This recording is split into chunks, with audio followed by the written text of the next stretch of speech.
You guys had that voice on tap, but how do you preserve your throat before, during, and after a session?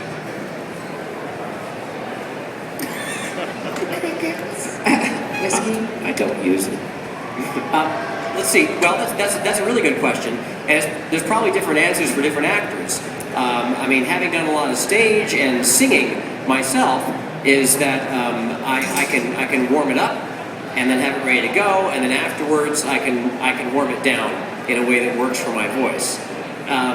Some people, like, they'll use teas or sprays and things, which I don't, but that works for them, which is fine.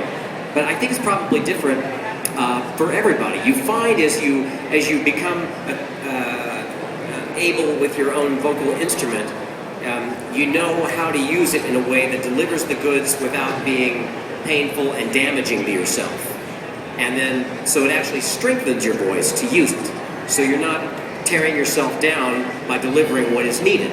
And so really, the more you use it then, whether you're auditioning or working, the stronger it gets, to the point that it's less of an issue to be able to kind of gear yourself up to the performance and then walk yourself back down off that cliff. So that's kind of how it feels to me. It's probably different for others, but that's how I think about it. Yeah, I think that he's right. Every actor is different. You're going to find, it's the same with singers. You find over the years what works and what doesn't. You know, what you can and can't do.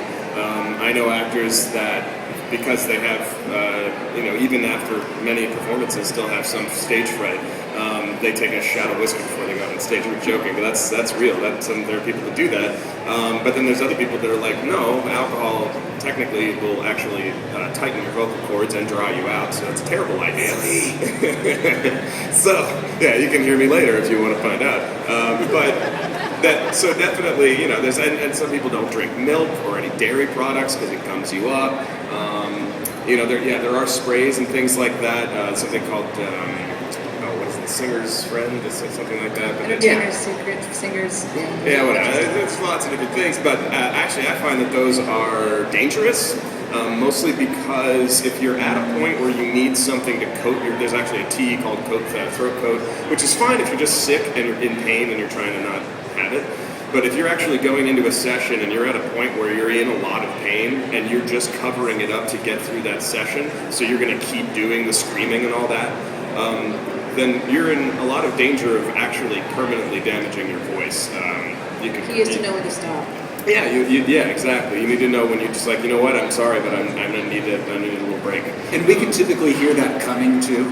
Yeah. We can usually go like, they're starting to lose it, and we know, we'll stop you because we know that not much else is going to happen. Yeah, good engineers, good directors will hear that and stop you. Yeah, if you need, one more line or one more take out of somebody, you're going to probably do it. But if you know you've got a lot more work and you're hearing that, if you're hearing that somebody's in trouble, you're like, we need to cut this off now because we just got too much to do and it's just going to get worse from here, and it's just not the quality that we need that's going to work down the road in the end. You just got to cut it off. You come back and hopefully you've got time. Hey, have them come back next week or in 2 weeks. Hopefully you're not in a time crunch that you have to get this stuff done today.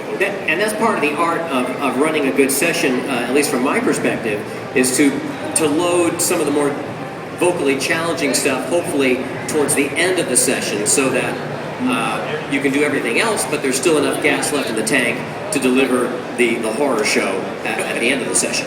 If you ever listen to Twist and Shout on the Beatles' first album, that was the last thing they recorded of the evening, and his voice is painful to listen to because he's tearing it up. But he actually makes it. A lot of times he even bottoms out. He isn't even singing anymore. But listen to that if you want to hear someone hurting their voice. Good, I'm going to do that. Cool, thank you.